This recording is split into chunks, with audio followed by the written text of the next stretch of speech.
Grande James, bom te ver, seja bem-vindo. O James, meu colega lá de Campinas, né, meu amigo, sempre aprendendo e trocando com ele é sempre muito rico. James, o que o Macron veio fazer no Brasil? E aí a pergunta de 1 milhão, já começamos com a pergunta de 1 milhão.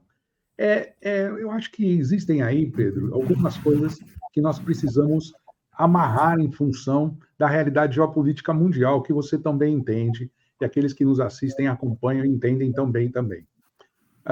Eu entendo que existe nessa visita, no momento subsequente, a formalidade de ter sido marcada com antecedência, de estar agendada diplomaticamente, algumas relações que são realmente interessantes para serem vistas do ponto de vista exclusivamente do balanço entre os dois países.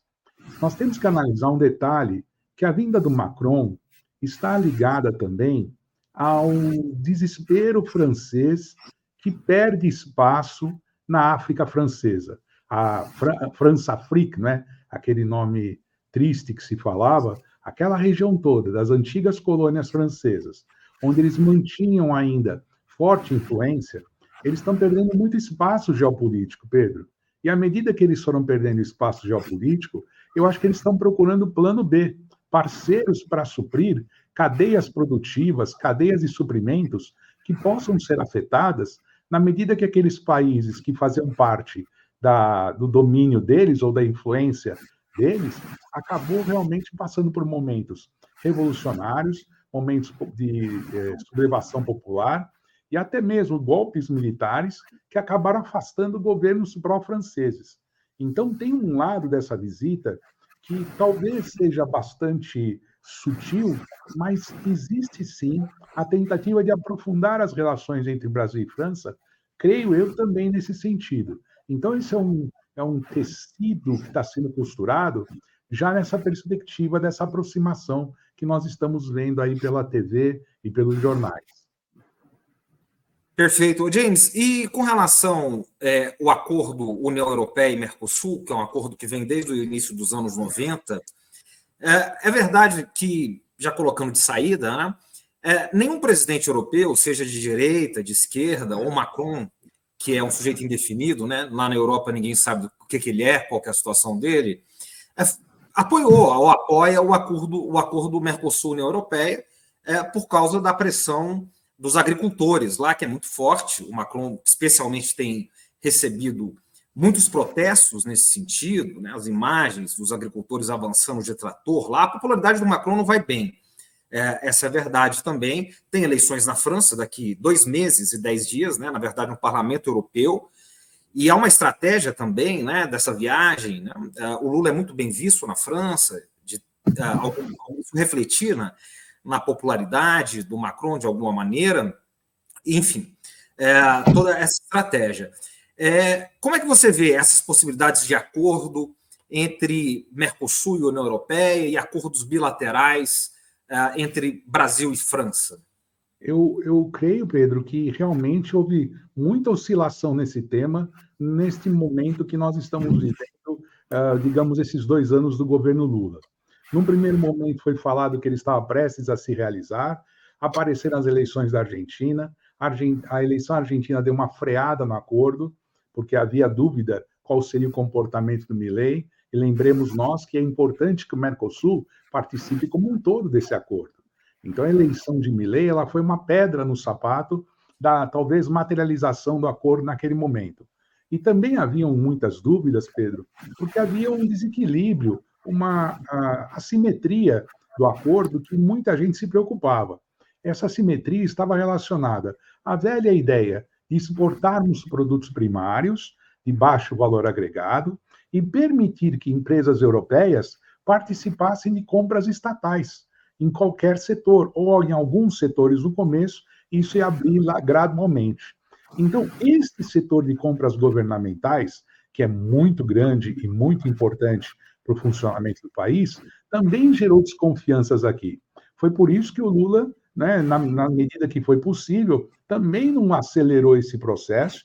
E eu lembro bem que nas falas dele, ele sempre deixava claro: não saiu hoje, mas vai sair amanhã, vamos conversando. Isso foi sendo protelado. É muito interessante a gente observar que existe o lado também ambiental desse acordo, não é? Existem as questões ambientais, porque há uma pressão do eleitorado, digamos o eleitorado verde, ou que coloca a pauta verde nas suas prioridades, de que produtos vindos de devastação de florestas não são bem-vindos na Europa. Isso realmente, Pedro, você está muito certo, pode ser explorado pelos blocos opositores a Macron. Estamos comprando agora produtos da devastação da natureza? Estamos importando produtos que vêm da devastação das florestas? Então, isso acaba gerando também uma outra celeuma difícil de contornar. E, por final, Pedro, eu acho que é importante lembrar muito isso. O governo brasileiro tem como prioridade abrir mercados. E abrir mercados neste exato momento é ainda muito. Existem muitas sutilezas em função dos conflitos que nós estamos assistindo no mundo e das instabilidades e intempéries que podem vir pela frente. Então, os acordos com a França fazem parte de um pedaço de um acordo muito maior. Lembremos também que os holandeses são muito contra, né? Os agricultores holandeses, que sabem que vão competir com produtos de laticínios do Brasil e alguns até mesmo de capital holandês. Então, é muito interessante a gente ver essa disputa na visita do Macron, porque a pauta é grande. A pauta que ele trouxe aqui para negociar é muito grande. Vai de submarino, Lourdes, até acordos com a Embrapa, né, Pedro? Quer dizer, você tem uma gama de acordos super importantes e que realmente podem ser interessantes para os dois países.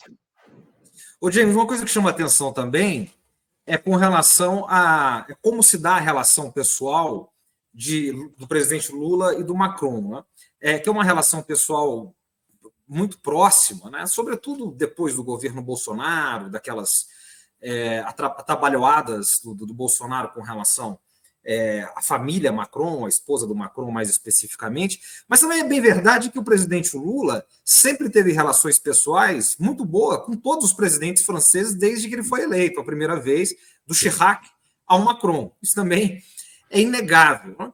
E eles têm diferenças no campo internacional muito marcadas, Lula e Macron. Por exemplo, principalmente com relação à guerra na Ucrânia. O Macron é um dos grandes opositores do Putin ali, quer dizer, ele tem a famosa, a clássica frase agora, né, recente, de que a derrota da Ucrânia é a derrota da Europa, e de tensionar a guerra, né? E o Lula é um pacifista, como nós sabemos, né? Um humanista radical, como disse José Luiz Fiore. E também no Oriente Médio. O Lula também tem uma posição radicalmente pela paz, e o Macron, embora tenha uma posição crítica com relação a Israel, ele hesita em chamar o que acontece no Oriente Médio de genocídio e também, digamos, tem um certo apoio velado, né, com relação ao envio de armas e a política que é feita pró-Israel. E, assim mesmo, né, há uma relação explícita de empatia pessoal entre os dois e uma boa relação bilateral entre os dois, né? Quer dizer, é impressionante como também a liderança do presidente Lula, né, como o grande representante do Sul global, é importante nas relações internacionais nesse momento, que é algo que é pouco discutido nessas análises mais simplistas, muitas vezes feita por aí, na mídia hegemônica, né, e que é importante ser ressaltado aqui, não é, James? Nossa, Pedro, você sintetizou muito bem o que eu estava vendo no final de tarde na TV. Eu fiquei pensando, esses dois caboclos aí são muito diferentes, né, em várias atuações, mas eles se abraçam, se falam. Lógico, a simpatia do Lula e o carisma são inegáveis. Mas lembremos também, Pedrão, que havia uma simpatia anterior do Macron pelo Lula, e isso foi fortalecido quando ele recebe Lula após a eleição, né? Com pompa e circunstância, dando claramente o valor a essa liderança que ele representa. Pedro, o Macron tem um detalhe. Eu concordo com você em gênero, número e grau. Ele sabe oscilar da esquerda para a direita, ele sabe compor a questão da pauta dos costumes com a pauta econômica liberalzona, ele consegue se mover nesse campo de uma forma bastante sutil, quase um sabonete. Mas durante a questão geopolítica, ele mostrou realmente mais endurecimento. E esse endurecimento se dá também por uma dimensão que nós podemos captar um pouco através da própria vivência econômica francesa. A França é um dos países que menos depende do gás e do petróleo russo. A França tem centrais nucleares que correspondem a quase 65% do total de energia que eles consomem. Então, ele pode falar um pouco mais grosso com Putin. E ele aproveita esse intervalo da guerra, vamos chamar assim, talvez a palavra não seja tão apropriada, mas esse momento da guerra, para se sobrepor politicamente à Alemanha, já que Scholz está com as mãos amarradas, a Alemanha estagnou economicamente e a França vem emergindo gradualmente como com a cabeça do Macron, né, Pedro? Com a cabeça do Macron emergindo como uma figura importante na geopolítica mundial. Então, concordo com você, essa relação entre os dois, ela pode ser uma síntese um pouco mais sofisticada de como é possível se estabelecer diálogo para o padrão de hoje da geopolítica mundial.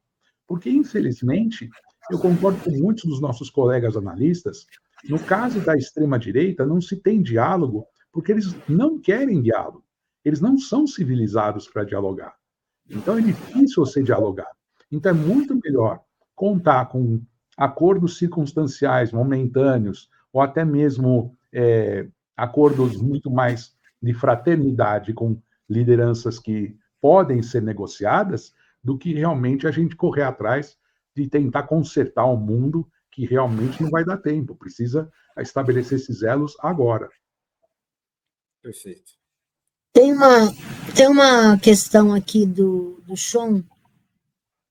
Depois eu vou pedir para o Ícaro entrar, mas tem a questão aqui que o Cláudio Sean colocou. Foi levantada hoje a hipótese de que a visita pode estar relacionada a uma proposta do Parlamento brasileiro de permitir exportação de minério de urânio. Existe sim essa conversa. É uma conversa bastante importante, já que as ex-colônias francesas da África respondiam, em grande parte, por quase 80% do urânio que eles consumiam. Os acordos e os contratos ainda não foram quebrados, mas a França já está pagando mais caro pelo urânio, porque os novos governos africanos já impuseram novas tabelas para os novos contratos, e isso também pode gerar interesse na exportação do urânio brasileiro, que a gente encontra em Minas, na Bahia, em uma quantidade razoável, e que pode sim se estabelecer um acordo. Não vejo como totalmente negativo. Porém, é muito importante lembrar, Sean, Lourdes, Pedro, que nós estamos diante de um modelo novo de energia. E a energia nuclear, apesar de toda a celeuma que ela gera, infelizmente, eu também tenho bastante crítica à energia nuclear, particularmente, Pedro, mas eu acho que ainda é uma alternativa para essa transição que nós vamos passar e que ela é emergencial, porque é uma questão de massa, né? Usa uma massa muito menor de produtos para gerar uma energia muito maior. Tanto é que um dos acordos está vinculado à produção de submarinos nucleares, que vai ser a tendência, né? Submarinos que possam ficar embaixo d'água durante muito tempo e estabelecer zonas de proteção nas costas gigantescas do Brasil. Então, sempre existiu essa conversação e ela voltou à tona com essa aproximação do Macron. Mas não briga com a pauta, desculpa, não briga com a pauta socioambiental? Por exemplo, Poços de Caldas, que é a nossa cidade, ela tá às voltas ali, Poços de Caldas, com os dejetos de urânio, da exploração de urânio feito pela Nuclebras naquele tempo. Então, se ele veio para uma discussão de uma pauta ambiental, não tem uma briga feia aí de conceitos? Com certeza, a contradição está colocada, né?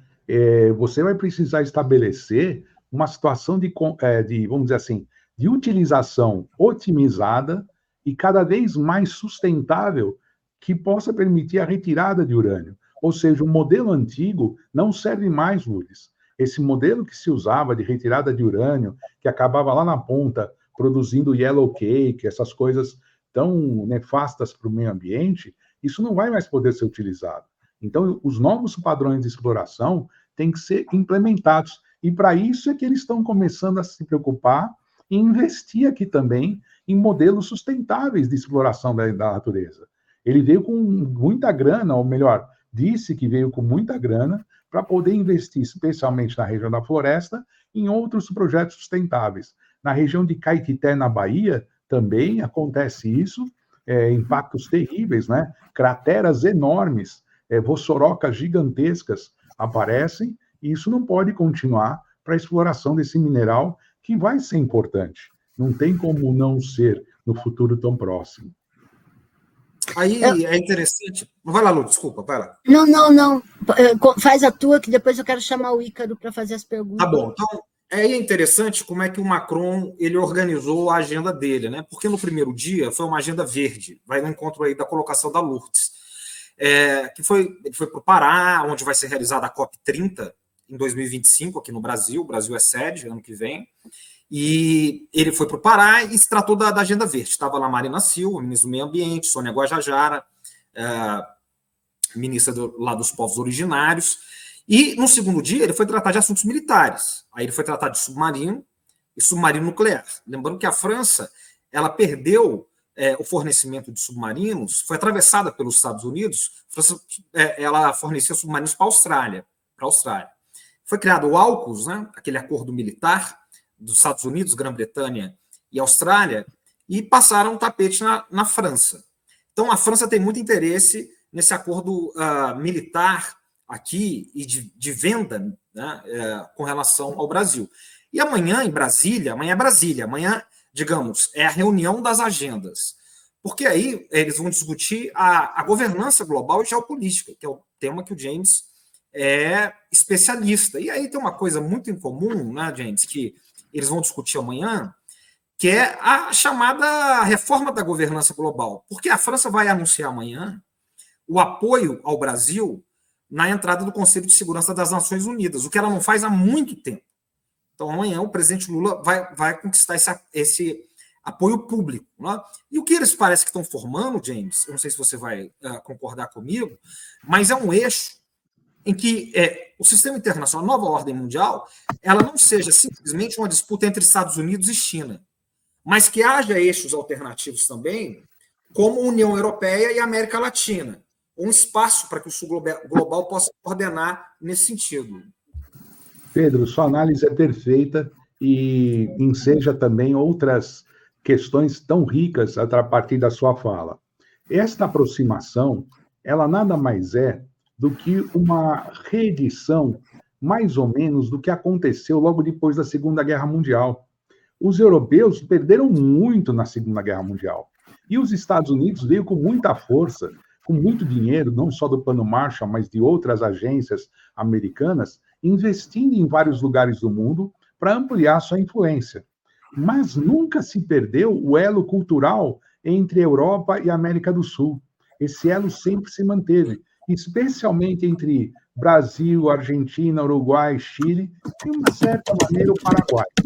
Então, conforme a gente consegue observar, conforme a gente consegue entender, toda vez que isso acontece, é uma alternativa em relação ao futuro, em relação ao que pode acontecer com essa paridade que você tão bem lembra, essa disputa passo a passo entre China e Estados Unidos.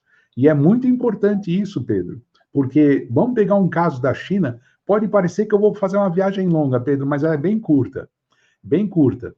O governo chinês está muito preocupado com a ação dos Houthis no Iêmen, por causa da passagem do Mar Vermelho, do Canal de Suez. Eles estão sendo prejudicados, de certa forma. O aumento do preço do frete marítimo prejudica a China. Isso é muito importante lembrar. E existe um outro lado também que a gente precisa entender. O Brasil, nessa hora, é um grande negociador. O Brasil é a voz do Sul global. Então, Macron veio procurar quem? Quem conversa com Modi, quem conversa com Putin, quem conversa com Xi Jinping, com uma interface. E esta posição estratégica foi construída historicamente pelos nossos diplomatas, na sua história, ao longo do tempo, e necessariamente com a democratização. Por isso que a democracia é muito importante, porque ela permite que nós tenhamos diversidade de opiniões que vieram desde o governo Fernando Henrique, passando depois pelos governos Lula e Dilma, num crescente tão importante, numa diversificação de parceiros tão importante, que nós podemos utilizar isso hoje como um cartão de visitas. Quer conversar com o Sul Global? Vem aqui para Brasília que você vai ter uma amostra do que a gente pode te ajudar. Porém, vai ter contrapartida. Eu concordo com você integralmente.